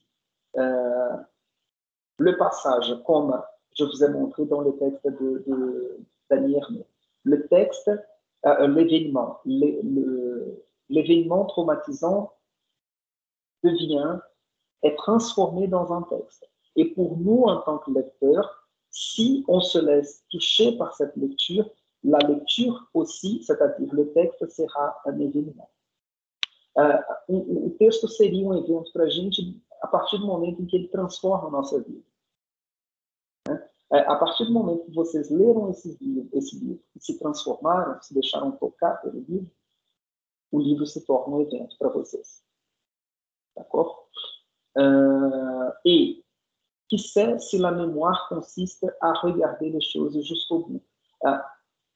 A memória aqui é isso, então, que ela fez. Ela olhou as coisas até o fim. Tá? Ela voltou nessa memória em todos os detalhes, revivendo cada dificuldade, etc. Et puis, selon Philippe Lejeune, le théoricien qui définit en premier la notion de autobiographie, on va dire qu'il y a besoin d'un pacte, ce pacte autobiographique. Il peut être explicite ou implicite. Dans les cas d'Annie Ernaux, moi je dirais qu'il est plutôt implicite. N'est-ce pas? Je ne pense pas qu'elle dit avec tous les mots ce que je veux vous dire, c'est réel. Mais elle considère que c'est réel et à un moment donné, elle parle de la vérité. N'est-ce pas? La vérité du texte, des choses comme ça. Et donc, avançons ici, voyons.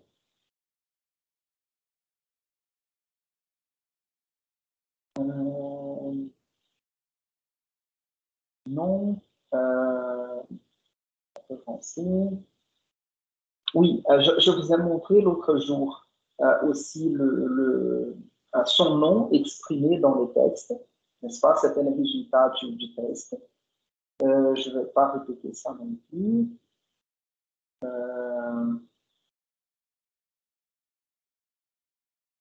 Non, c'est bon.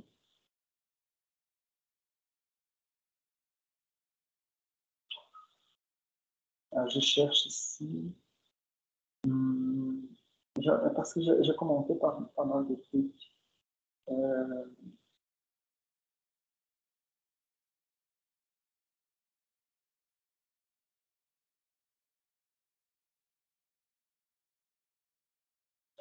Je ne sais pas si nous avons lu. Oui, peut-être.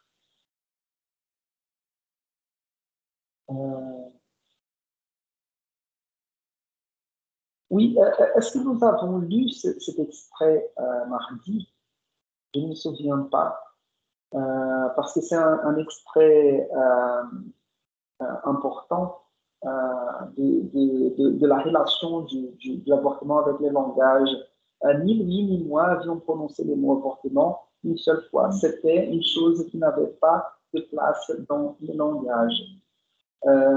Et puis, la nuit dernière, j'ai rêvé que j'étais dans la situation de 1963 et que je cherchais un moyen d'avorter. En me réveillant, je pensais que le rêve m'était redonné exactement l'accablement et l'impuissance dans lesquelles j'étais alors plongé. Le livre que je suis écrit m'est apparu comme une tentative désespérée. Et comme dans un orgasme ou dans un éclair, on a l'impression que tout est là. Et les souvenirs de mon rêve me persuadaient que j'avais obtenu sans effort ce que je cherche à retrouver par les mots, rendant inutile ma démarche d'écriture. Donc ici, elle va faire ce rapport entre le rêve et l'écriture aussi. Le rêve comme un accès à la mémoire, etc. Mais pour terminer aujourd'hui cette réflexion autour de ce texte, c'est peut-être un bilan, un résumé. Je interromps ici le second. Il y a une voiture avec les pots d'échappement troués.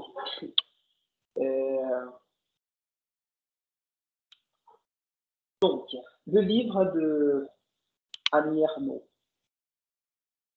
comme je disais, c'est une espèce de pamphlet pour la cause de l'avortement, n'est-ce pas?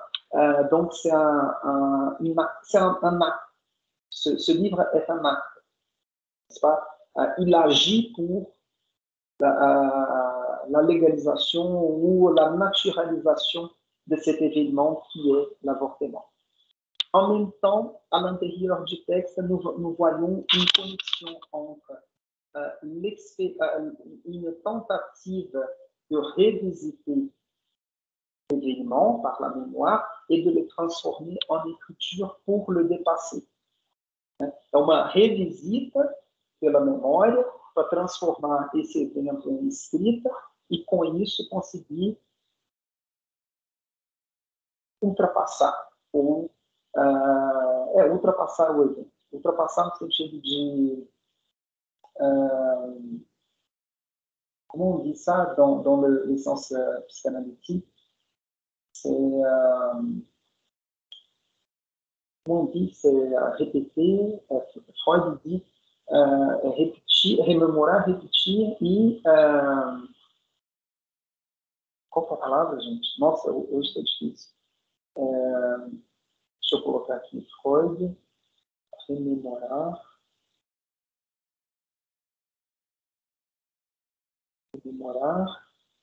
repetir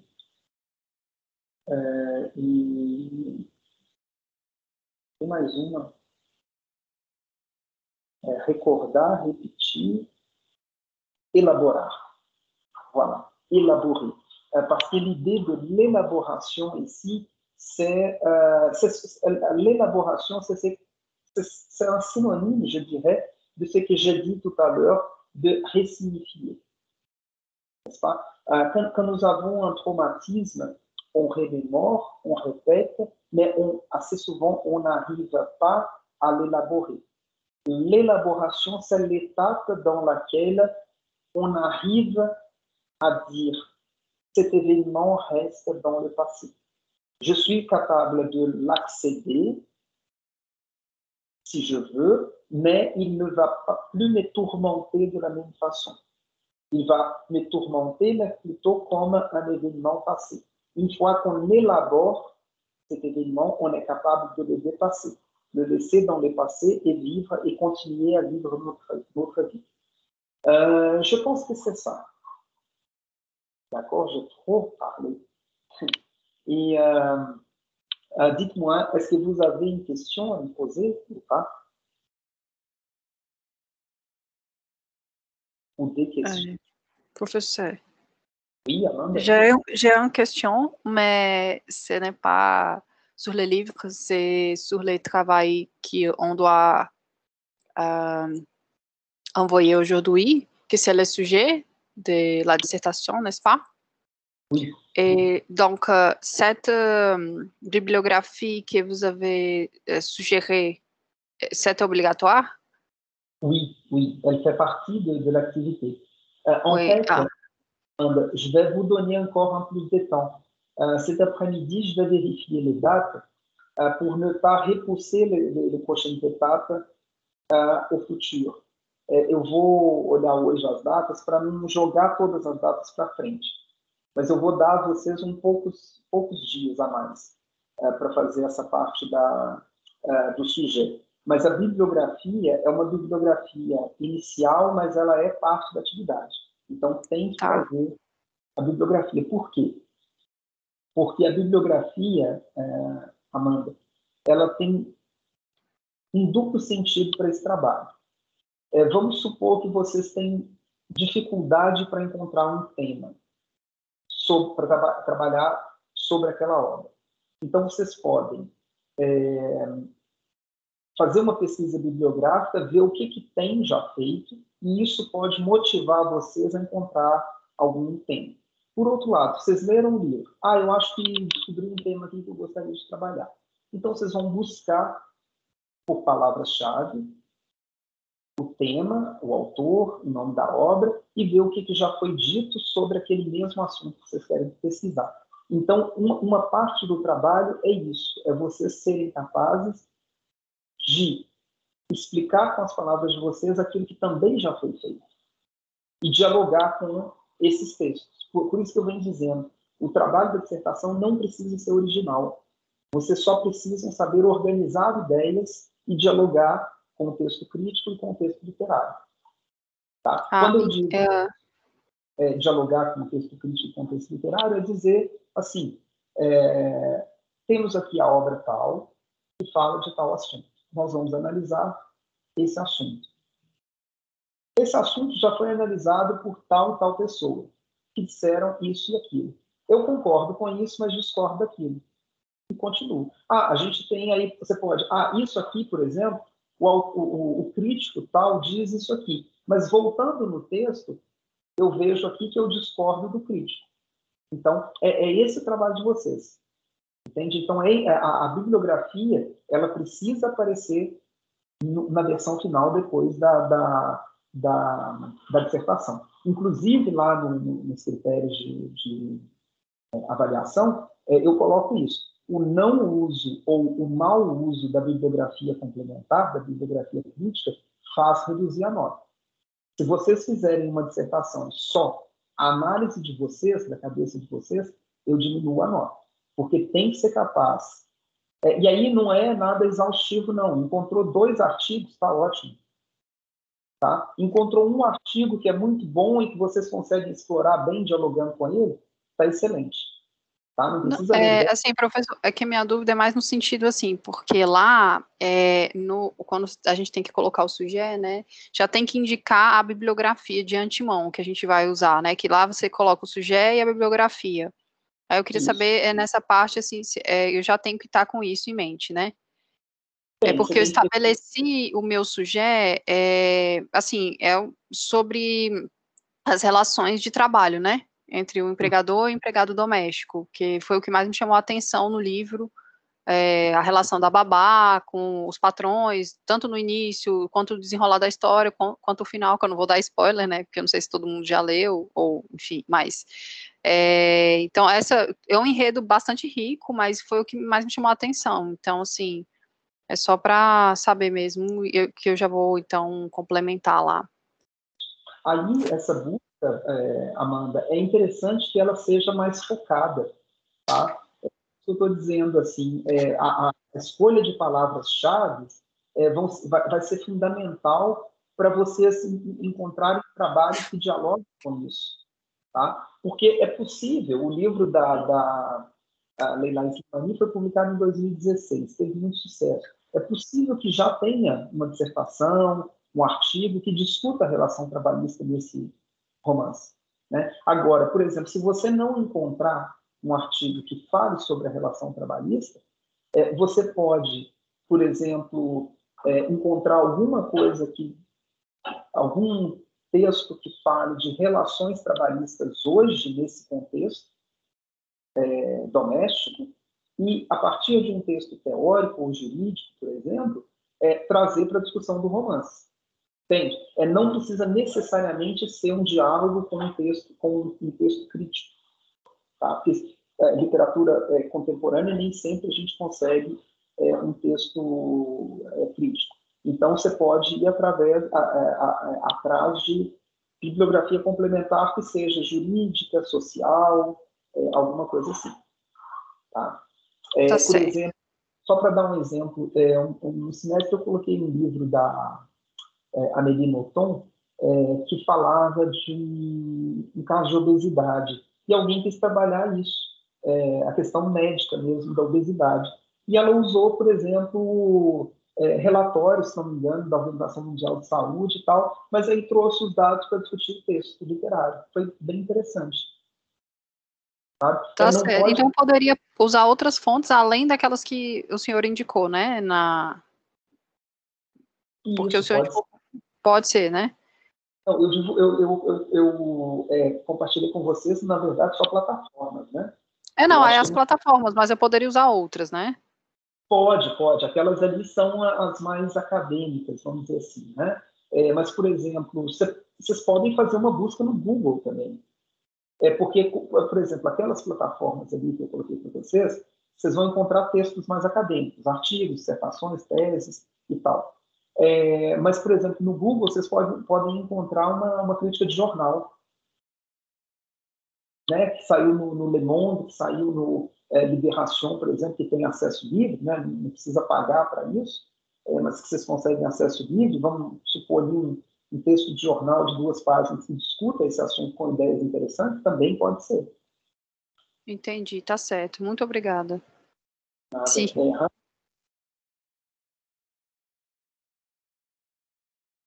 Ana, não te ouvo. Professor, então, eu só tenho uma dúvida em relação à bibliografia. Tem recomendação de mínimo e máximo de bibliografias ou não? Não costumo recomendar assim, não. Só não pode não ter nenhuma.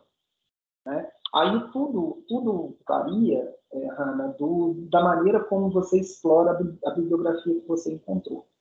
Se você, por exemplo, encontrou uma bibliografia muito boa, te trouxe muitas ideias e tal, pode ser um livro só, um artigo só. Se você encontrou 2, pode explorar as 2. Mas o mais importante, e como é um trabalho curto, né, de 5 páginas, por isso que eu falo, não precisa ser tantas, mas precisa ser bem explorado. Tá? Pode ser mas eu quero ver o diálogo que você estabelece com esse texto crítico e com o texto literário. Tá? Então, a questão o mínimo é pelo menos uma. Não tem mais, mas tem um mínimo de uma. Tá bom, professor. Mais alguma dúvida? Rejane, Cíntia, Laísa? A Amanda, de novo, não sei se a Amanda não baixou a mão. A Hanna também, não sei se vocês têm mais dúvidas. Tá. Podemos encerrar, então? Não podemos. Eu estou me guiando um pouco pela última dissertação que eu já fiz na sua matéria, então se aparecer alguma coisa no meio do caminho. Deixa eu ver aqui, eu não me lembro, mas se eu coloquei para vocês um exemplo de dissertação. Eu vou verificar isso depois, aí eu coloco para vocês se eu não tiver colocado. Eu acho que eu coloquei só para panorama. Tá certo? Mas eu fiz a de panorama, né? A ideia é a mesma, né? É a mesma, só que para quem tem, às vezes, dúvida, porque vocês já fizeram disciplinas comigo. Para quem não fez, eu estou colocando um exemplo de uma aluna aqui. Né? Ah, tá certo. Então tá, Laís, eu coloquei só para Panorama. Eu vou colocar para vocês aqui, então. Então é isso. Se tiverem dúvidas, me escrevam também, não tem problema. Eu respondo a vocês. Mas eu vou dar aí talvez mais uma semana para vocês fazerem o sujeito, certo? Se não for comprometer as próximas etapas, senão eu dou menos dias, mas eu informo isso para vocês. Professor, tenho mais uma dúvida, foi mal, sobre o livro, né, Les Impatiens, que a gente tem que colocar a crítica e a gente tem que dar a nota, né? Aquilo ali, aquela nota não é tão importante, podem, assim, fazer sem... A nota, na verdade, não é de vocês, é a nota do livro, tá? Não, eu sei, mas eu fiquei assim, nossa, eu vou ter que atribuir uma nota, quem sou eu para fazer isso? Então, pois é, a gente teve, o projeto, acabei não falando para vocês. Desculpa, esqueci também de falar isso. Semana que vem a gente não tem aula, tá? Eu vou estar na casa dos meus pais e aí a gente compensa na semana seguinte, na semana dia 8, aí eu informo isso para vocês. E aí eu acabei não falando, porque essa semana saiu o resultado do projeto de extensão, e o projeto que eu e a professora Ana Rossi submetemos para fazer um concurso Resíduo 2022, esse ano foi aceito. Aí eu ainda não sei se a gente vai ter um bolsista. Se tiver, a gente abre a seleção. E aí é isso que a gente tem que fazer com a embaixada, Amanda. Eu usei exatamente a ficha da embaixada. E aí, no fim, a gente faz o somatório das médias e define pela nota atribuída qual que é o escolhido no Brasil. Tá? É um pouco estranho, mas ao mesmo tempo eu achei interessante assim, ter que fazer isso. E não tenha medo. A gente pode se julgar nas obras. Tá? Se a obra é ruim, não, a obra é ruim, pronto. Não é porque foi publicada de um grande escritor e tal que tem que ser boa. Tem muitos casos aí de obras, como a gente fala em francês, raté, né, que não deram certo. Então tá, não vou prender vocês mais não, eu ainda tenho que pedalar aqui em casa, talvez chova mais. Qualquer dúvida me escreva. Bom fim de semana para vocês, bom carnaval, juízo. Não é aquele juízo tradicional que a gente pede no carnaval, mas cuidado com a pandemia, não aglomere. Outros carnavais virão por aí. A gente vai poder pular na lei da pipoca. Esse ano ainda não é assim. Merci. Merci, professor. Merci beaucoup, Obrigada, professeur. professor. Bon week-end. Bom final de semana. Descanse. Tchau, tchau. Tchau.